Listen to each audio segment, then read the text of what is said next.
Excuse me, everybody. It's time to get started. In 2017, a lot of us were trying to figure out what polyvagal theory was. Polyvagal Institute hadn't been started. The SSP at that time had been released, and we were getting an increasing interest in polyvagal theory. And Dr. Porges, of course, had released all kinds of wonderful books. Deb Dana had great information training out there. And all of a sudden, this video showed up on YouTube by this guy named Seth Porges. And I remember looking at it thinking, wow, this is like so needed. And it's such a fantastic interpretation of polyvagal theory. And it was so accessible to so many people. And it was fantastic. I remember I sent him an email, you probably never got it, saying, wow, this is fantastic. Thank you so much. Seth disappeared. He reappeared in 2020, becoming one of the most famous documentarians in the country with a documentary that came out called Class Action Park, in case any of you have seen that. Really watchable, fun documentary. He's got another one coming out next year on pickleball. And, and that will probably come out after the book that he's writing with his father on polyvagal theory. And this evening he's going to do a revised version of what he did back in 2017, explaining polyvagal theory to all of you. I'm sure you've heard of it. I'm sure you need a new interpretation. Please welcome Seth Porges. Everybody, how's everybody doing? Got you late in the day, so let's keep the energy up. Thank you, Randall. Thank you, Polyvagal Institute. Thank you, Unite. This is an interesting crowd to give this talk to. I feel like I'm explaining ice at a freezer convention. It's a clicker. So the purpose of this is probably not to give anybody in this crowd information they don't know and probably have not obsessively read and studied and all that kind of stuff. I think we can think about this somewhat differently. I think the purpose here is to equip people with the language, tools, and conceptualizations of polyvagal theory that they can use to inform other people, to explain it to other people, to clients, to friends, to people who might have a hard time understanding it based on the more academic literature or materials out there. So with that, let's just jump into it. What is the polyvagal theory? If you wanted to know, you could pick up many, many books, including at least these written by Dr. Porges, as well as many, many others written by many other people. And I'm just going to kind of go all full Dead Poet Society on you guys right now and just throw those books out, because you don't need to read any of them. All you need is one sentence. Polyvagal theory is simple. How safe we feel is crucial to our physical and mental health and happiness. If somebody is struggling to get through a book, struggling to understand it, struggling to watch a YouTube video, I think that one sentence really sums it up. How safe we feel, not how safe we actually are. Our bodies have no way of knowing if a car is going to come out of nowhere or lightning is going to strike us. But how safe we feel is crucial to our health, our happiness, and how we experience the world. In a more literal sense, the polyvagal theory is a model for the nervous system, the autonomic nervous system specifically, and how our bodies respond to it, how we respond to the world around us. It's also something else, and I think this is really important and kind of comes, I think, very naturally to people like yourselves in this crowd who have spent a lot of time steeped in this world, but it kind of is a way of seeing the world, right? It's a worldview. It's not just an academic framework. It's something else that begins to take hold, and it's like, once you see it, you can't unsee it. Like, you begin to see it everywhere. And I think it's a really empowering worldview. I think it's one steeped in hope and steeped in empathy, and one that I kind of feel like gives us permission to live our lives outside of a lot of the narratives that I think cause a lot of pain in this world as well. So if we're going to call this a model for an autonomic nervous system, I think we kind of have to understand what the autonomic nervous system is first. One of my favorite things to do is ask smart people to define the autonomic nervous system. Because I'll say, do you know what the autonomic nervous system is? And they'll go, yes. And I'll go, well, what is it? And then they'll just like freeze, right? It's like asking a writer to define irony. They can't do it, all right? But it's simple, really. The autonomic means automatic. It's the automatic nervous system. It's all these functions we don't consciously control. It's our heart rate, it's our breathing, it's our digestion. Our heart beats whether we ask it to or not. If we didn't, we could never go to sleep. Can you imagine a world in which every sweat gland we had to manually control? The autonomic nervous system is the autopilot of our bodies, right? It is what allows us to actually live. It's what frees us up from the demands of keeping the millions of simultaneous functions in our body going at any given time. Traditionally, separate from the polyvagal theory, this is how the autonomic nervous system has been defined and described. There's a sort of dichotomal tension between these two opposing sides. On one side, imagine like it's a boxing match. On one side, you have the parasympathetic nervous system. It's your rest and relax system. On the other side, you have your sympathetic nervous system. That's your fight or flight system. And the way it's always been kind of put is this like versus, right? Like they're in constant tension and battle for control of your body. I don't know if the people in Marvel Comics created the Hulk had any concept of the ANS, but it's kind of the perfect metaphor for it, right? It's like these kind of things battling for control with this. On one side, you've got Bruce Banner, this scientific-minded, compassionate, maybe romantic figure. Then he gets angry and he gets stressed. He turns into the Hulk smash. And I think this is a really useful way of explaining the ANS to people, because we may not turn green when we get angry or stressed, but nonetheless, virtually everything in our body does change form sometimes and absolutely function. We go through this similar transformation. The transformation just is largely invisible. So, ANS's number one job from the beginning of time, beginning of humanity, beginning of evolution, it's simple, just keep us alive, right? Especially in early times in our species evolution when resources were scarce, right? Our autonomic nervous system, its job is basically to decide which fire does the fuel go on to, you know? We have all these systems that are good for one thing. We can rest, we can heal, we can relax, we can digest. We have these other systems that are good for something else, evading, capture, running, fighting, doing all these things. And it can't turn them all on to 100 at the same time because there simply isn't enough energy out there. Now there is, we go to Burger King. But back in the day, it was a lot harder. Calories were scarce. Your body had to really be diligent about how it used its resources. And what the ANS is, the autonomic nervous system is, it's this autopilot program, but it's an autopilot program that has different, let's just say, kind of software profiles, right?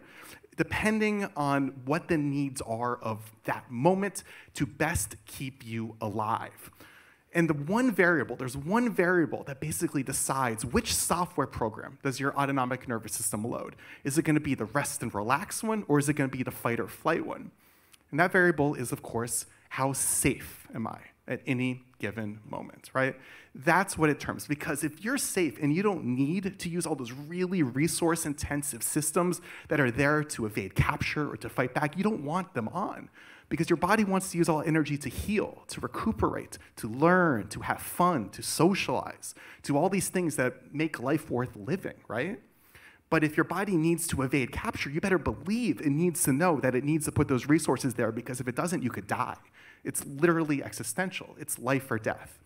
So the ANS's job is to keep us alive and figure out which software program does my body load up at any given moment. And in order to do this, in order to figure out how safe am I, and thus, which software program do I load up, we turn to this concept called neuroception, which everybody in this room is probably familiar with at this point. Neuro meaning brain, ception as in perception. Of course, perception is conscious, neuroception is not. Neuroception I like to think of as this kind of like black box algorithm embedded in our bodies. Its job is kind of like in the movie Predator there, to scan the world around us, take in all the sensory input it can, sights, sounds, smells, everything it can, and really, as close to instantly as possible, determine the answer to one question. Am I safe or am I in danger? And depending on the answer to that question, your neuroception system will cause your autonomic nervous system to, again, load up the right autopilot program. Are you going to be in a rest, relax, healing, recuperative state, as you want to be, as our bodies almost demand to be as much as possible, or the get the hell out of Dodge state, I need to survive right now state? Neuroception is instant, and neuroception is automatic. This is really, really important, because oftentimes I think we find ourselves in environments that just feel to us, like they feel wrong, they feel dangerous, they feel unsafe, they feel whatever, or you just kind of meet people who you like, people with like charisma. I think the word charisma really just means you're good at making people's neuroception think you're safe, right? And it's this really invisible, weird, intangible thing that occurs, but we all know it. We've all been in rooms before where we're like, I don't like this, I need to get out of here. That's your neuroception, right? And the important thing about neuroception is there's sort of like a baseline that's somewhat standard across most people. Once you begin to understand how different sensory stimuli in particular impact us, you can actually draw, I think, a lot of very broad-based conclusions about what certain sounds do to us, for example, what certain environmental cues do to us. And this is really important if you're going to do something like design a school or a hospital that's conducive to peace, conducive to relaxation. If you're going to design a spa, you got to know what music to play, right, to get people to relax, 100%. And so, yeah, neuroception is instant, neuroception is automatic, and while there's sort of a baseline generalization across most people, there are, of course, individual differences. And these individual differences can and do change over time and change over based on past experiences. If you smelled a particular smell during the worst day of your life, that smell might remind you of that and make you feel very unsafe going forward. And so there are generalizations, but then there are specific differences. And I think that's really, really important to understand, and also important for sort of the empathy that is required to understand why some people might have a hard time in certain situations that to you have no problem with as well. Anyway, based on what your neuroception does, based on what autopilot program is best going to keep you alive, your body then transitions into what's called an autonomic state. An autonomic state, in general terms, is basically a profile, that software program about what bodily functions need to be on right now to allow me to survive and to thrive. And the traditional model of the ANS is that there are these two kind of dichotomal battling states, the parasympathetic rest and relax state and the sympathetic fight or flight state. The polyvagal theory supplants that. It recognizes the shortcomings in that model. And it says there aren't actually two states. There's three. There's actually more than three, but we're going to say three primary ones. There are hybrid states. There's some nuance to this, but in general terms, there are three basic autonomic states, three basic software profiles our ANS can load up. And I just love the use of a traffic light as a metaphor for explaining this. I'm going to sit down for a little bit. A traffic light to explain this, because green, yellow, red, we all instantly understand that. Good, not good, even worse, right? Like, that's kind of simple. And depending on how safe your neuroception detects you to be at any given moment, you load up the green software, the yellow software, or the red software. Depending on your autonomic state, your body transforms. It may not be as dramatic a transformation as Bruce Banner turning into the Hulk, but it's kind of the same basic concept. This is involuntary. You can't really say to yourself, I really want to be relaxed right now when you're stressed. And if you say to somebody who's really stressed, just relax, you can surely expect them to get angry at you. People don't like that, right? This state is involuntary. And more importantly, it is the filter through which we experience the world. Sounds sound different, smells smell different. Things you once loved lose their luster depending on what state you're in and how you feel at any given moment. We are feeling-driven organisms. We are body-first organisms. We are emotional organisms, right? We, to some degree, are just, our consciousness is a passenger in a body. And the filter through which we experience the world is our autonomic state. And this transforms everything, almost everything, about how we experience the world. So let's talk about what these three basic states are. I like to kind of use this hypothetical example. Imagine you're some prehistoric man in the prairie, and in the distance you see some shadowy figure, and you're not sure if it's a friend or a foe or an animal or what it's going to be. Your neuroception has to scan that figure and decide as quickly as possible, are you safe or are you dangerous? And it decides first, are you safe? And if so, it turns on what we're going to call the green zone. The parasympathetic nervous system often called, but we call it the green zone here. This is what happens when you feel safe. And what happens to your body then is your heart rate slows down, all of the bodily functions and muscles associated with digestion, relaxation, importantly, social behavior begin to turn on. Your vocal prosody increases, your facial affect increases, you have more eye contact. The middle ear muscles in your ear shift position to better hear the sounds of human voice. This is key to how SSP works, of course. And when you're in this state, you're in what we'll call homeostasis. This is our baseline of healing. This is what our body wants to be in, but sometimes needs to leave for survival purposes. And when you're in this state, your body is taking all those resources that would normally, if you're in danger, be thrown on the fire to get you away from that saber-toothed tiger, and it uses them to heal yourself, This is a state that is conducive to healing. It's also conducive to advanced cranial activity, to learning, to creativity, to all of these, to art, to all of these things that we love as humans, right? But let's say that you come across that figure in a distance and your neuroception determines it's not safe, it's dangerous. We go into the yellows, the danger zone here, as Kenny Loggins would put it, right? Danger zone. And this is what we know as the fight or flight system. Your heart rate speeds up, your pain tolerance goes up, you don't need to socialize. Why would you have an affective face? You don't need to talk to anybody. Why would you have vocal prosody? Your middle ear muscles change position because no longer are you trying to hear people talk. Diplomacy time is over. Instead, you need to hear predators in the bush. So your middle ear muscles change position to hear that tiger rumbling around or that predator who might attack you at any given moment. So when we feel fight or flight, when we feel activated, when we feel scared, our ideology signal changes. We hear different noises. And this is really, really important because a lot of times people who have trauma are told that the trauma is purely a psychological or psychiatric condition, but it doesn't explain why so many of them have auditory processing disorders. It doesn't explain why so many of them have gut and digestive issues. Once you begin to understand the physical changes that occur when you feel threatened, it all begins to make sense. And I think trauma, if nothing else, is being in a position where you rarely, if ever, feel safe, where you're effectively stuck in many of these positions, and in doing so, stuck with many of the physical shifts that occur when your body is in these positions with the goal of keeping you alive.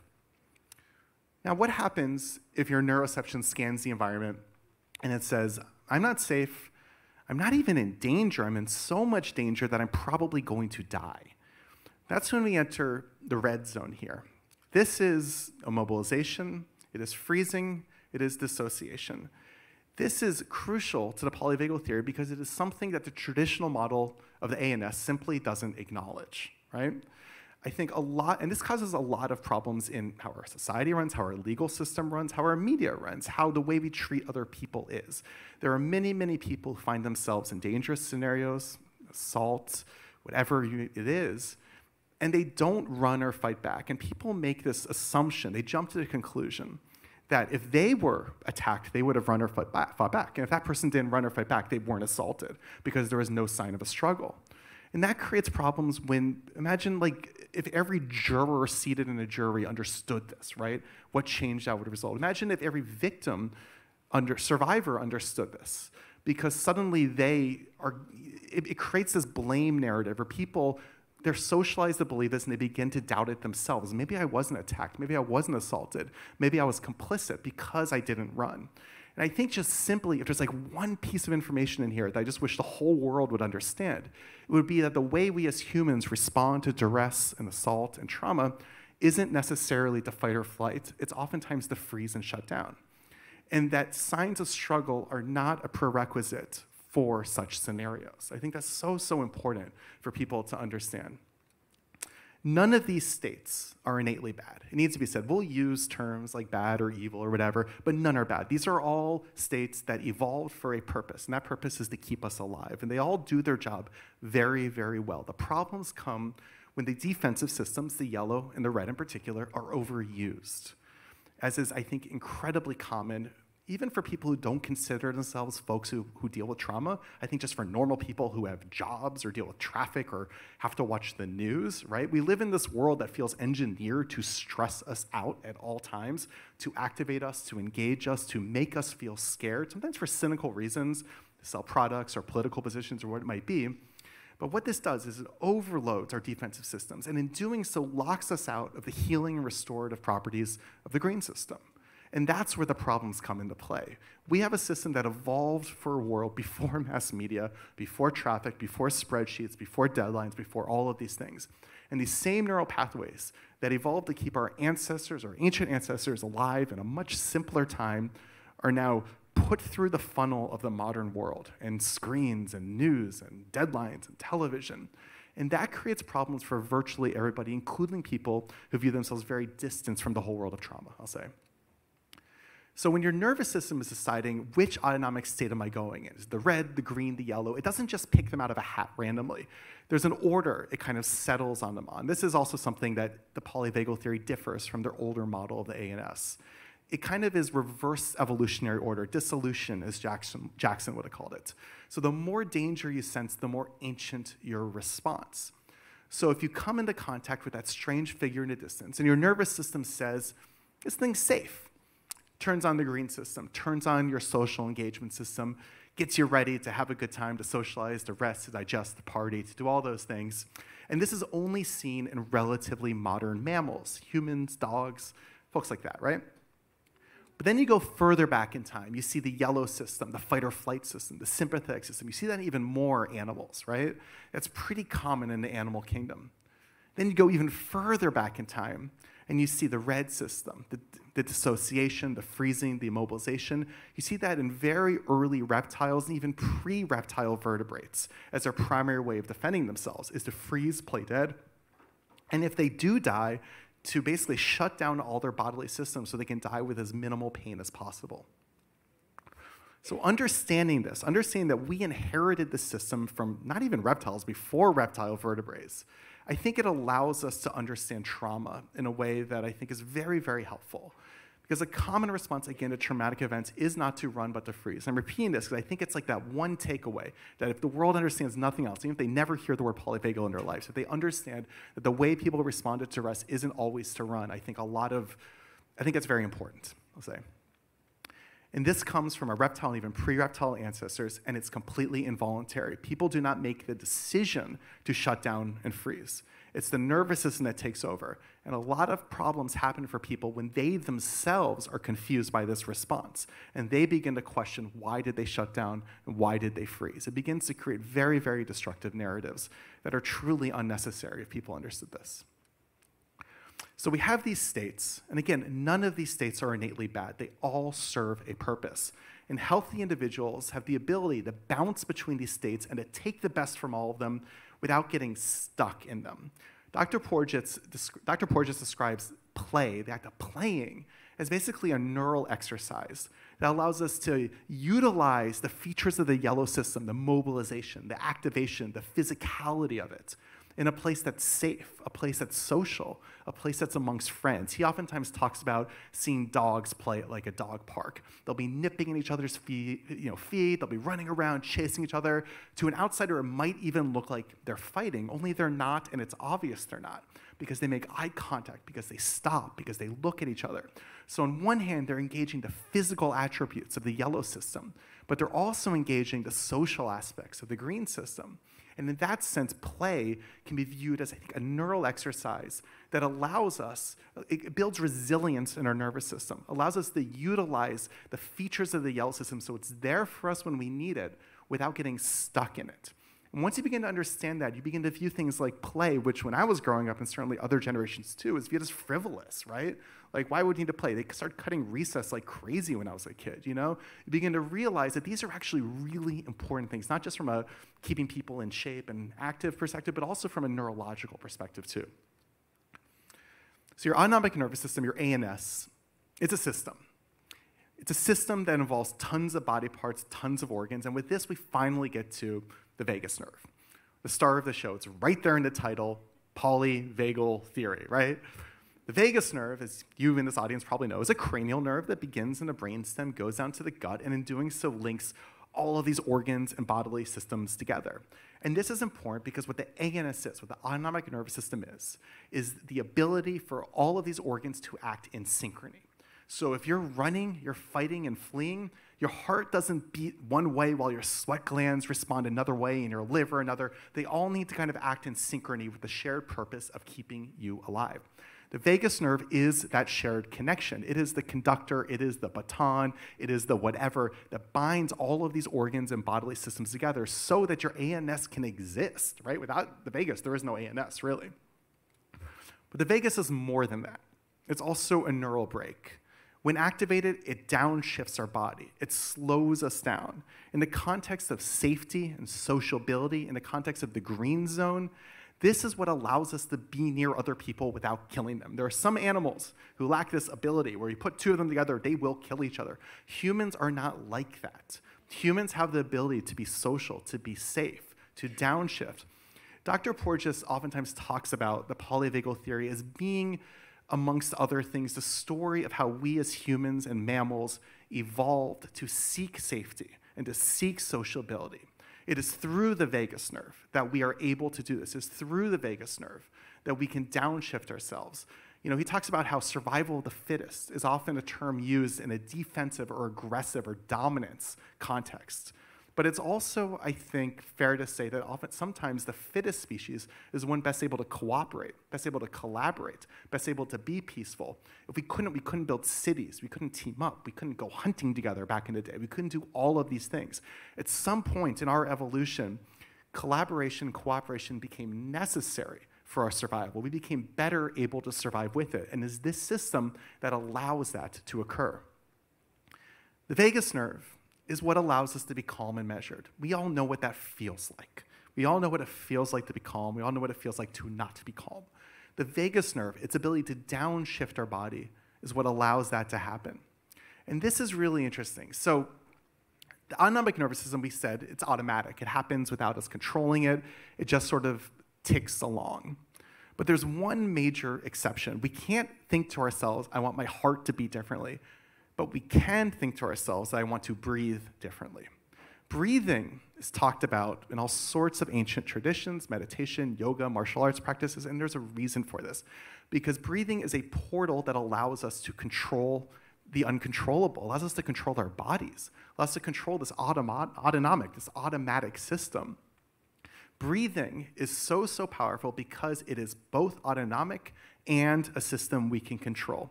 If I don't think about breathing, I still breathe. I can go to sleep at night and continue to breathe.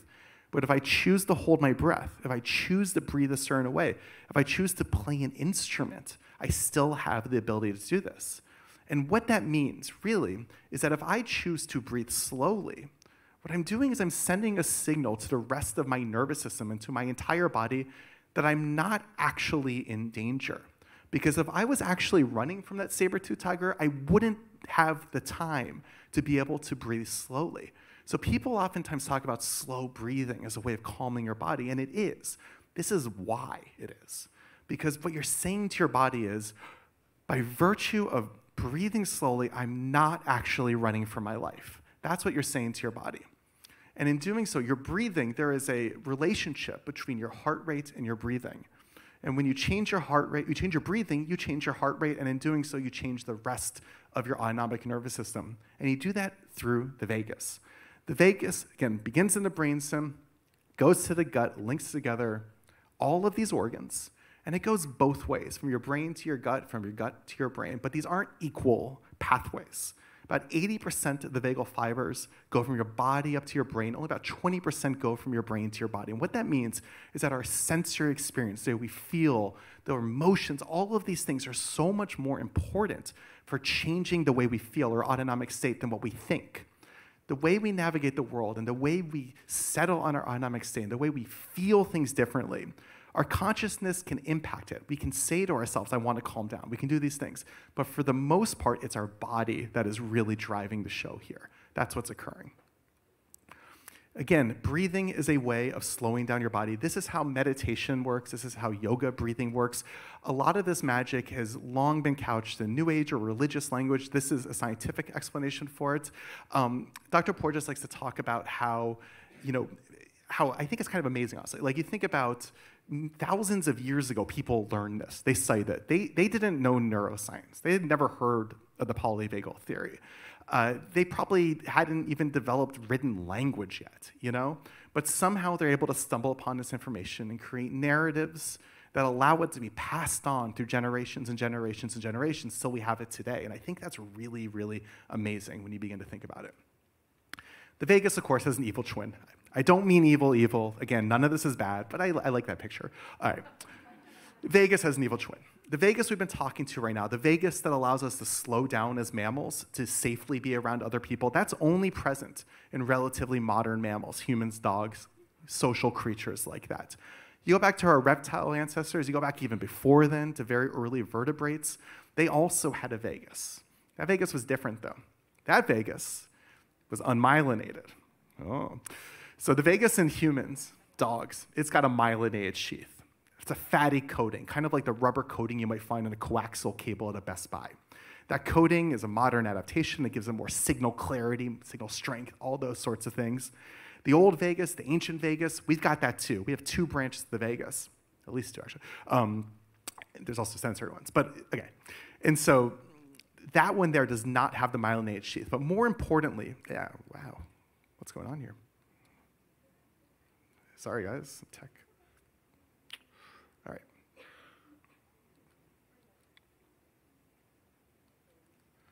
Yes, so the ancient unmyelinated vagus, it also acts as a brake. It also slows us down.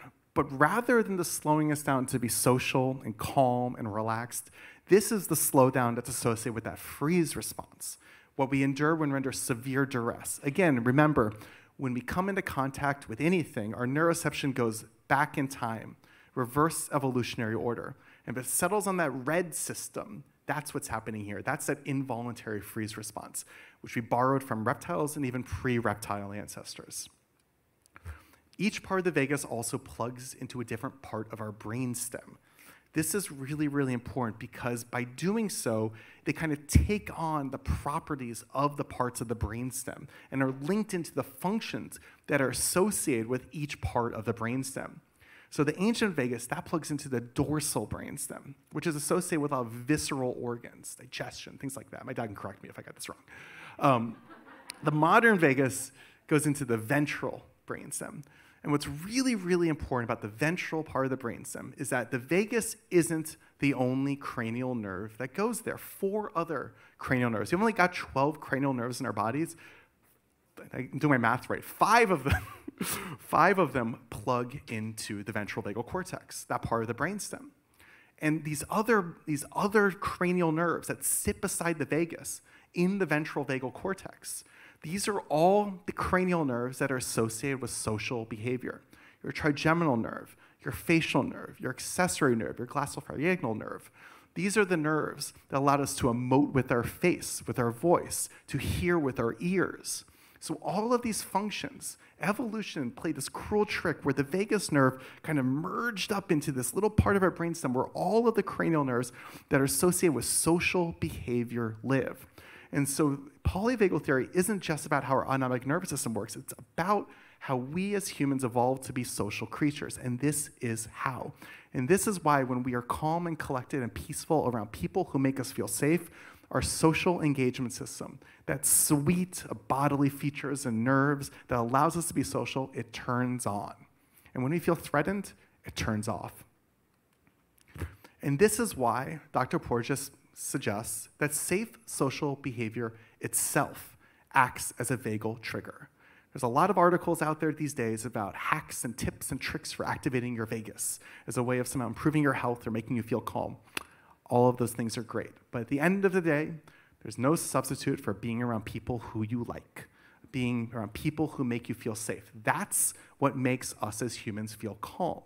That's what makes us feel healthy. That's what makes us feel alive. That's what we seek as humans. That's what our entire culture is based on. That's why we have parties and nightclubs, why we watch TV, because it kind of simulates hanging out with your sitcom friends, you know? Like, this is what our civilization is based around. So come back to it. We have 2 vagal branches here. This is where we get the poly and polyvagal. And understanding the different impact of each of these vagal branches, it begins to answer all sorts of questions related to trauma in the body. Like, why did I freeze? Why didn't I fight back if I had a traumatic incident? Well, again, it wasn't up to you. Your red zone was activated. Your dorsal vagus was activated. This ancient reptilian response was activated, and it shut you down. Why does everything look, sound, and feel different? Why do I no longer enjoy things I used to enjoy? Because your senses change depending on how safe you feel. And oftentimes after trauma, people have a really hard time feeling safe. And their senses may be kind of stuck to some degree in those danger zones, in those defensive states. Why do I hear things differently after? Again, those middle ear muscles shift position. When you feel safe, they are in a position that allows you to better pick up the sounds of human speech. When you feel in danger, they're there to pick up predator noises. If you always feel in danger, well, you might have an auditory processing disorder as a result. This is why so many people who come back from war have a hard time with loud noises, with crowd environments, with bars, because these sounds are filtered through the predator pathways. Your body is looking for danger anywhere it can. Why am I always so anxious? I think this is sort of the million-dollar question of our era. I think anxiety is everywhere now, and I think I like to think of anxiety as these ancient systems that existed for a whole other world are just being pushed and pushed and pushed every single day by traffic, by deadlines, by news alerts, by vibrating phones, by kids screaming in the car, by whatever it might be, to the point where I think a lot of us are just kind of burnt out. And I think it's important to recognize that virtually everybody you ever meet in this world is dealing with that to some degree these days. Why does trauma last so long and is so difficult to treat? And this is the big thing. For the longest time, so many people treated trauma purely as a psychological or psychiatric issue. It is not. Trauma is physiological. Once you begin to understand the polyvagal theory, you begin to understand that trauma changes your body. How safe you feel changes your body. You become Bruce Banner, you become the Hulk. Your body changes. And treating it as a purely psychiatric issue, which means talk therapy and drugs is the only possible treatment, doesn't do enough. Drugs might be good for some people, talk therapy for others. I'm not here to bash those. But we need to understand the bodily changes that occur when people feel traumatized, when they feel unsafe, and prioritize how we can make people feel safe, both in interpersonal relationships, as well as the simple physical environments we construct for ourselves. And I'm not just talking about trauma here. Autism, depression, borderline, schizophrenia, a whole suite of different diagnoses, I think can all be characterized as to some degree being an autonomic nervous system that has a hard time feeling safe. And in doing so, a lot of these symptoms that appear across all of them all begin to make sense. Why do all these conditions have auditory hypersensitivity as a common symptom? Flat facial affect, lack of vocal prosody. It all begins to make sense when you view it as this is a nervous system that doesn't feel safe. Why do I have a hard time socializing after trauma? Well, the bodily functions that are used, the social engagement system that allow us to socialize with people, those are really only turned on when we feel safe. And this creates a problem because socialization itself is one of the chief ways our body soothes itself, regulates itself, calms itself. And so the people who need this the most oftentimes have the hardest time tapping into that ability if people are traumatized or have a hard time feeling safe. Social connectedness and co-regulation is a biological imperative, as much as eating, drinking, shelter, all those things. It is something we as humans evolve the need for, not the want for, to survive. The polyvagal theory links social behavior to mental and physical health. Social behavior is not optional. Safe social behavior is not frivolous. Hanging out with friends is not a waste of time. Social events like this one are not a waste of time. Once you begin to prioritize them, I think life becomes a lot more interesting, a lot more fun also. It gives us permission to engage in the behaviors that we innately want to, and the reason we innately want to is because they are a biological imperative, right? Oftentimes people are told, like, oh, I'm wasting time hanging out with my friends. Kids might be told this, let's cut recess from schools. All of these sorts of things. Once we begin to realize this is necessary for our health and happiness, I think it gives us permission to actually be happy. I think that's really powerful. And also, feeling safe is necessary. It's a necessary requisite for strong social relationships, which are necessary for your health. Dr. Porges kind of presents it as this continuum, this flow chart, where safety is required for physical proximity, which is required for physical contact, which is required for safe social bonds with people, right? And this creates the possibility of co-regulation, the possibility of healing, the possibility of tapping into our oxytocin system, which is very closely tied to this. Oxytocin was long thought to be only involved with pair bonding and love, whatever it is, but what's now become clear with research that comes out, like every journal issue, is that oxytocin is a part of our immune system. It's part of our defense system. Almost any health malady you can think of, oxytocin has a positive effect on. And it doesn't mean you should go out and sniff oxytocin. It doesn't work. What works is creating it in yourself by being around people who make you feel safe. And we're not just talking about romantic relationships between adults. I mean, we see this in other mammals, right? Cute, right? We see this between parents and their children. I think I stole all these slides from Dr. Porges. We see this between humans and other mammals, right? A lot of people have like fur babies and their best friend is a dog, and that's totally cool. And these are your oxytocin machines. I like to tell people, like, don't feel guilty about it. Remember the in co-regulation? They're getting just as much out of it as you are, right? This is necessary for our survival as a species, is to be around people, or sometimes dogs, that make us feel safe. And never feeling safe sucks, especially for young children with developing nervous systems. If you don't feel safe, you can't get close to people, you can't make contact, you can't develop bonds, and in doing so, you miss out on the healing properties that come from this. The healing properties of homeostasis, the healing properties of oxytocin. Feeling safe is a necessary prerequisite for all of this. And once you begin to realize it, you begin to understand what it means to prioritize feeling safe in your own life and in any world you might have power over, for that matter. I don't know. And relationships without feelings of safety are not healing. A lot of people are in relationships that really don't offer them these benefits. Not feeling safe is effectively dysregulation.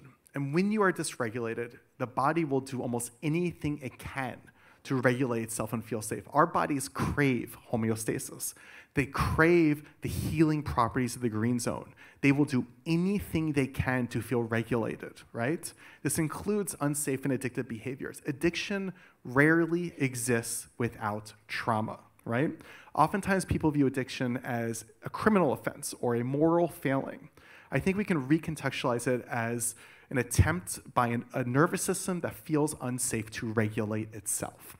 If people are stuck in a state of immobilization, as is common with people who've experienced trauma, it's very likely that uppers, stimulants, will make them feel normal, right? And if people are stuck in a hypermobilized state, as is common with other people, downers, depressants, will make them feel normal.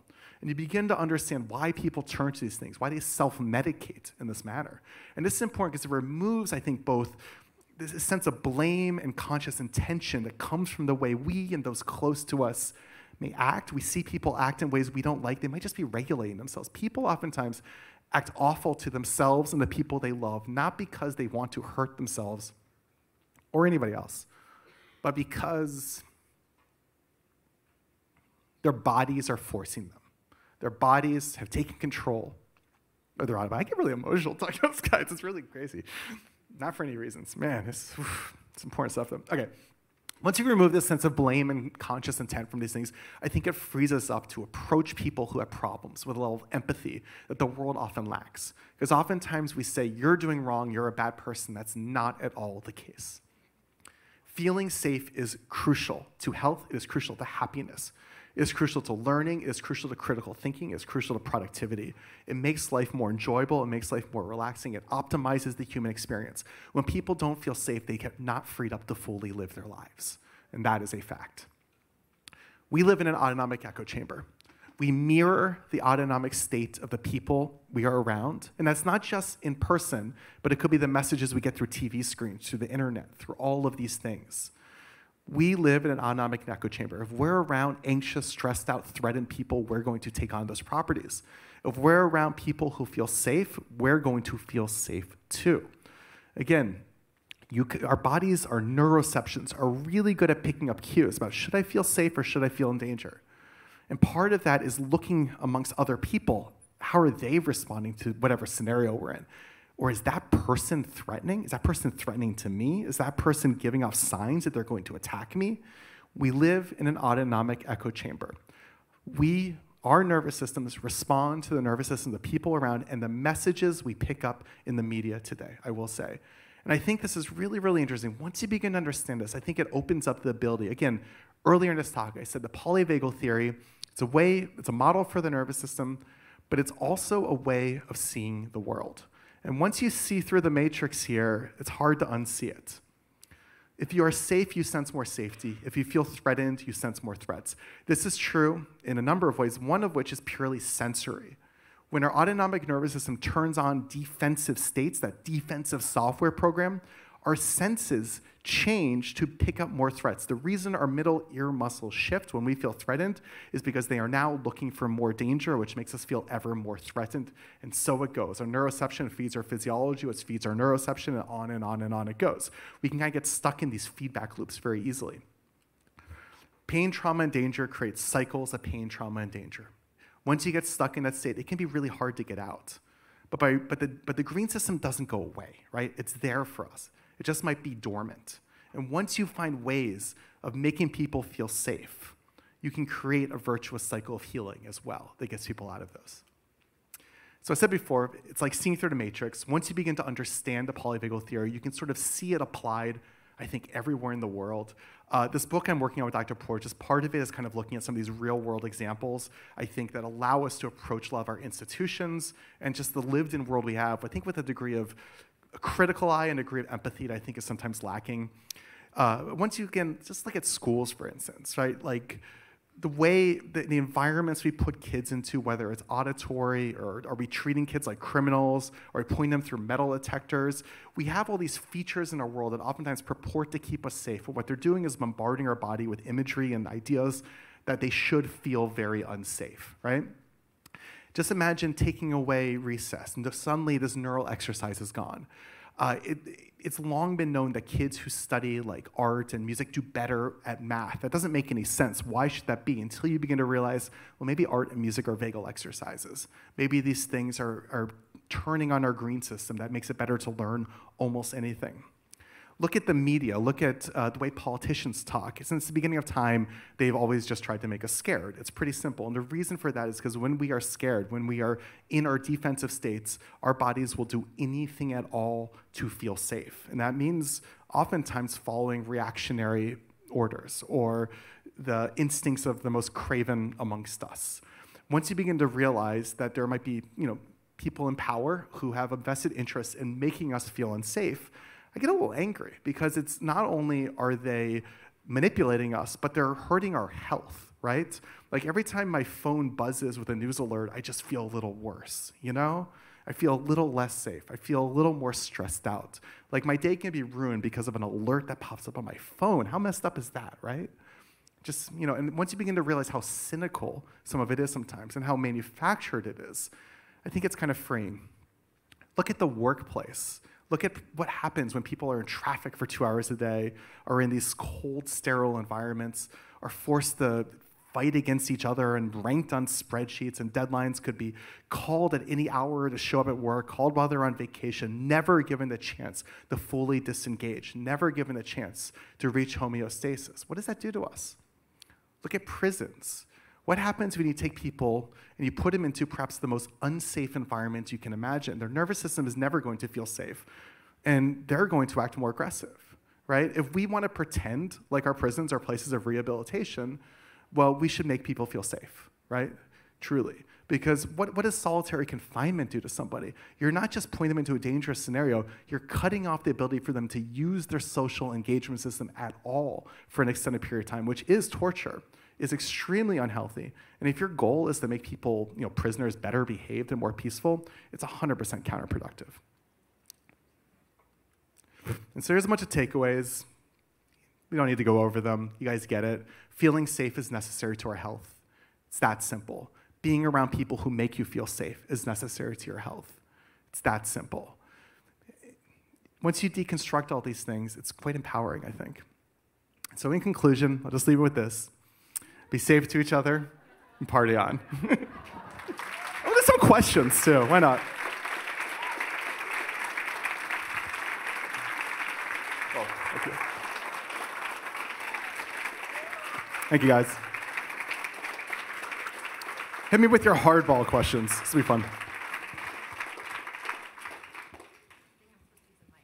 Is there a mic somewhere? You can yell. There's a mic over there, but just yell it. I'll repeat it. Mm-hmm. I know what that means to me.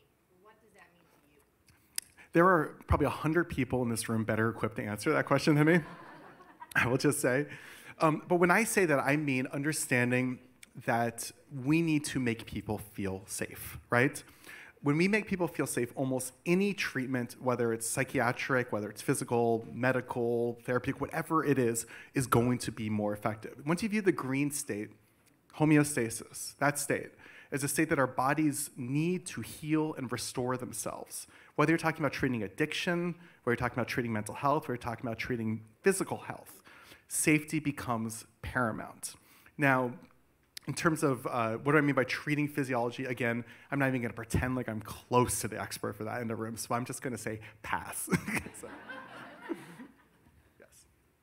My question is, when you're talking about children who have experienced trauma pretty much from the beginning, we know that neurology, the more you use a neural pathway, the more strongly it gets wired. When you're talking about re-engaging the green system as a way of tapping into safety, what if they never developed the green system? It's not something you develop. It's something, your parasympathetic nervous system exists in you. And people oftentimes enter this world under unfortunate circumstances in which they never really have the opportunity to feel safe. And it's very unfortunate. It really is. But it doesn't mean they can't feel safe. It just means the threshold for what will make them feel safe is different from the average person, right? And so a normal environment that might be normal to you or I might come off as threatening to them. That means you need to kind of pay attention to what does this environment do to the neuroception? What do the acoustics? What did the light? What did the way I talk to somebody? The way I look at somebody? The eye contact? What do all of these things do to them? And again, in terms of the specifics of how do you rehabilitate somebody who's been through that, there's 100 people in this room more equipped to answer that than me. But to me, what that means is not that they don't have the system. It just means that the threshold for activating it, for reaching it, the goalposts have moved, and they're different for everybody. Yes. Hands. Somebody. Come on. She got the mic over here. Here. Sorry, over here. Over here. Sorry, I can't. Over here.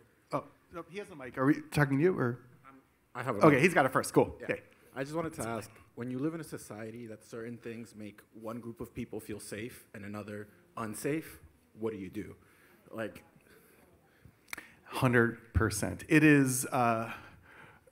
I think, again, that's seeing through the matrix to some degree. Once you begin to realize that a lot of the things around us that purport to make us feel safe really are aimed at making one subgroup feel safe at the expense of another. Undeniable. What do you do? It's a big, big question. It's a really big question. It's something I think about every day. And I think about how cynical a lot of those things are, how reactive a lot of the discourse is, where it's aimed at dehumanizing some people. It's aimed at making some people seem like threats to other people for very, again, cynical reasons. What do you do?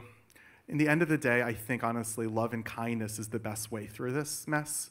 It's to make people realize that the people who they might be told are their enemies aren't. And that's hard, and it's unfortunate that burden is often placed on the persecuted, but I'm not sure what else there is. Thanks, Seth. That was an incredible presentation, I felt. My name's Cal, and my question is, and it may tap into the gentleman's question before mine, and also what we talked about this afternoon. How far can we go with self-regulation before co-regulation becomes the necessity? Well, they both go hand in hand. You always need co-regulation. Self-regulation is something, we all have our own ways of self-regulating. Some people play video games, some people listen to music, some people use drugs. Whatever it is, we all do things we like that make us feel good. That is self-regulation. On the other hand, we all need co-regulation. Otherwise, you're somebody in solitary confinement whose nervous system withers, right? These aren't independent of each other. They go hand in hand. And I don't think the way to view it is, okay, I can only get self-regulation to this degree, then I need co-regulation. You need as much of both as you can at all times. That's what I think it is. Anybody else? Any other questions? Sorry, it's hard to see with the light. Yes?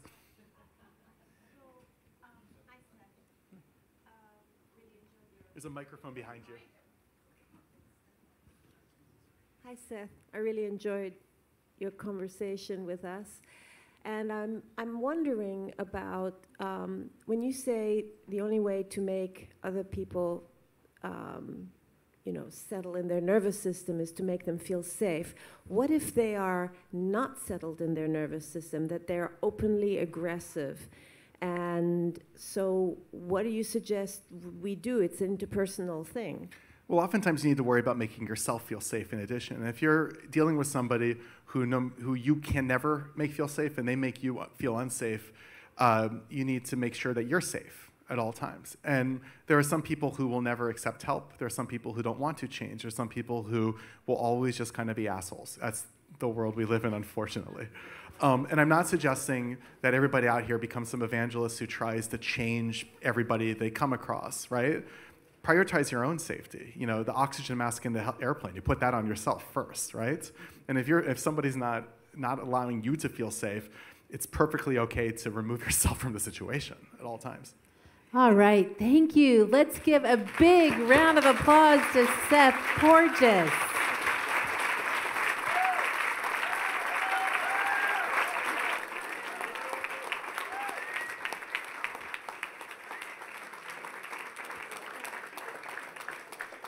And now you guys go to dinner and party on, or go to bed, whatever. Good night.